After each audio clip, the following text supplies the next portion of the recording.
Dans la série des portraits des Français qui vivent au Vietnam, je vous présente Pascal Lefebvre, qui tient le Jive Beach Club à Mouinet depuis plus de 25 ans.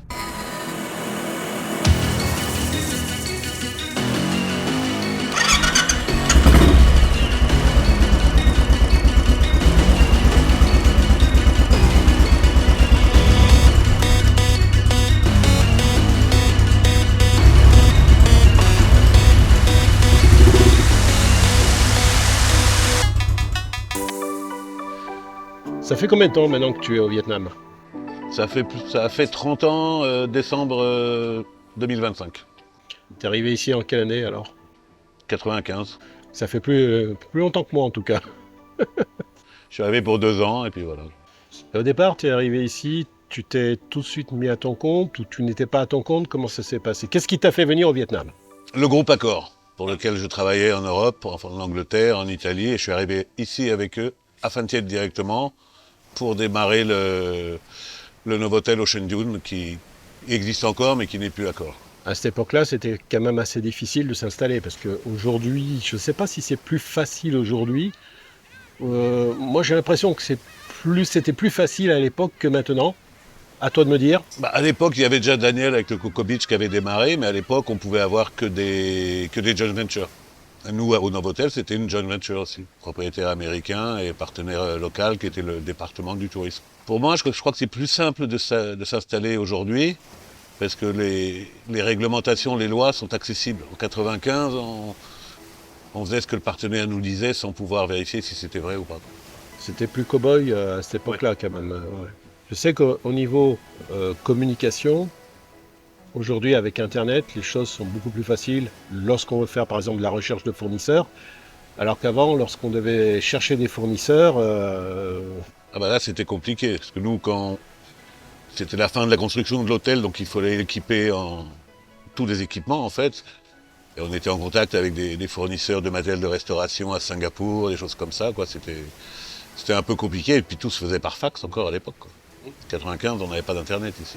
Alors moi quand je suis arrivé en 2000 et on passait des heures dans les cybercafés pour avoir internet avec les disquettes à préparer. Aujourd'hui avec la 4G, la 5G, enfin la communication moderne qui existe, c'est beaucoup plus facile. Ah bah oui. Et puis aujourd'hui, tous les fournisseurs sont présents au Vietnam, quoi. Donc c'est quand même plus simple aussi. On a pu s'occuper des importations, du dédouanement. Enfin. Donc tu bosses pour le groupe Accor, tout va bien. Et puis qu'est-ce qui se passe? Qu'est-ce qui se passe? Le projet, l'investisseur principal disparaît en mer, un certain Larry Hillboom, le fondateur de DHL. Et donc les capitaux sont coupés, donc le projet de Phan Thiet est mis en stand-by, donc Accor me transfère au Sofitel de Dalat, qui était déjà ouvert à l'époque. Donc j'ai fini mes 2 ans de contrat à Dalat. Et après, Accor me proposait un contrat à Chonburi en Thaïlande qui ne m'excitait pas du tout. Et j'ai aidé quelques mois à l'ouverture du Victoria à Sapa, 1 an de préouverture le Victoria à Canteux, et mon dernier poste avec eux, c'était la direction du Victoria ici, qui était mon dernier boulot en tant que salarié. Dans quelle année? Fin 99 à 2000, même peut-être, fin 2000, comme ça. Et c'est à partir de là où tu t'es mis à ton compte ici? Alors là, j'avais déjà rencontré Fong, mon épouse, qui avait déjà démarré le Full Moon, qui à l'époque était un petit resort avec 7 bungalows. C'était le 2e resort de la plage en fait, il n'y avait rien d'autre. Donc je me suis installé avec elle, et elle avait le terrain où j'ai construit le Jive. Donc je lui ai dit, je vais construire un club de planche à voile, parce que j'avais mes planches personnelles. Tu étais déjà passionné? Oui, j'ai toujours fait de la planche. Tu faisais alors la planche à voile, le surf, ce qu'on appelle le surf aujourd'hui? Le windsurf. Le windsurf. Avec la voile, ouais. J'en ai toujours fait depuis le tout début en France et tout ça. Et je commençais à avoir des routards qui voulaient louer mes planches, et je savais qu'il y avait du potentiel, parce qu'il y avait du vent tous les jours. Donc j'ai construit ça, on a dû ouvrir en 2001. Et longtemps après, ma femme m'a avoué qu'elle m'avait laissé faire, parce que comme ça, je ne faisais pas de bêtises. J'étais occupé, je n'avais pas fait de bêtises. Et donc c'est vrai que je faisais de la planche à voile tous les jours. On a ouvert, la structure était comme ça, mais c'était un menu très simple, très basique. Et puis au fil de... Tu avais déjà la partie restauration? Ah oui, on a ouvert tout en même temps, bar, resto, boutique. Et au fil des années, on a amélioré la restauration, le bar. Et les années sont passées, tout ça, ça s'est un peu agrandi? Ça s'est agrandi. Non, on n'a pas agrandi en surface, en taille, quoi. On est resté pareil. On a développé un autre resort avec ma femme, et on a racheté un petit resort à Dillin, à la montagne. Mais là, à Mouinet, c'est resté pareil. Le Full Moon, oui, a agrandi. Il est passé de 7 chambres à 27 chambres. On l'a rénové et refait en 2 ou 3 phases, quoi. Et maintenant, le Full Moon est le plus vieil hôtel de la baie. Également ici, j'ai vu que tu as développé toute une partie boutique, en plus de la restauration. Alors boutique, c'est beaucoup de matériel de planche à voile, kitesurf, surf, etc. Voilà, donc les accessoires et les équipements. Et je suis le seul vraiment à importer et distribuer sur le Vietnam. C'est-à-dire qu'il y a des resorts à Da Nang, à Hoi An ou même à Phu Quoc qui ont besoin de planches à voile, de catamarans, etc. C'est moi qui leur fournis. Et parce que j'importe légalement, je peux leur faire les factures officielles, etc. C'est une partie de l'activité que j'ai jamais vraiment poussé à développer. Mais bon, tous les ans, on fait quelques ventes et ça aide un peu, quoi. Tu organises également des compétitions ici, du coup. Oui, tout à fait. On organise des compétitions. Donc la plus vieille, c'est la Fun Cup qui a eu lieu là, il y a 3 semaines, compétition de planche à voile.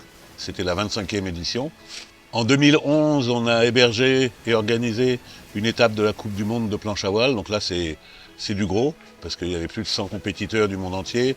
C'est un budget presque à 300 000 euros. Donc il fallait lever du cash et du produit, parce que le prize money des compétiteurs, c'est de l'argent. Et j'aimerais bien le refaire, mais c'est beaucoup de travail pour la recherche des sponsors. Et puis dans le passé, jusqu'au Covid, on organisait une compétition de surf de vagues le matin au Full Moon Village, notre autre resort, qu'on a dû l'organiser pendant une quinzaine d'années, quoi. Et depuis la fin du Covid, je l'ai pas remis en route. Donc on reste avec la Fun Cup qui commence maintenant à être un peu une légende, qu'il n'y a pas de compète de planche sur l'Asie qui sont arrivés à 25 ans d'âge. Les gens qui viennent ici à Mouinet, donc justement à faire de la planche à voile, tu as quelle nationalité? Tu as beaucoup de Français, tu as des Anglais, tu as vraiment... Quelle va être à peu près la proportion Je dirais... entre Vietnamiens, entre locaux et les étrangers? Il y a peu de Vietnamiens qui font de la planche à voile.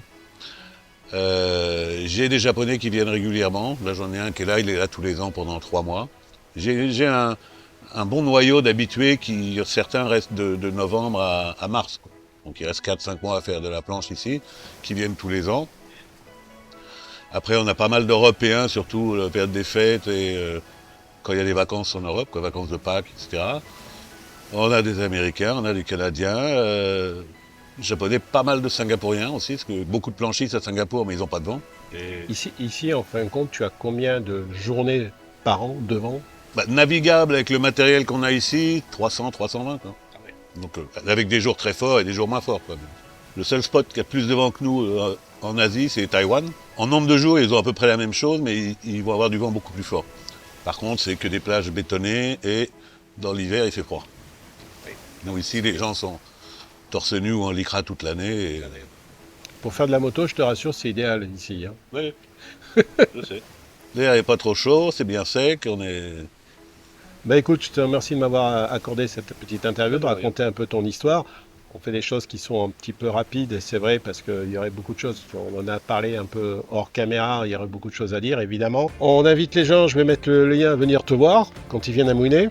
D'accord. Parce que ça sera plutôt sympa, oui, tu pourras les recevoir et puis leur apprendre à faire justement de la planche à voile. Non, j'ai pas essayé. Vous m'avez déjà vu sur un paddle avec les rames, donc là j'en ai marre de me taper la honte. Ok, merci à toi de m'avoir reçu, puis comme on dit au Vietnam, à bientôt. Oui, oui.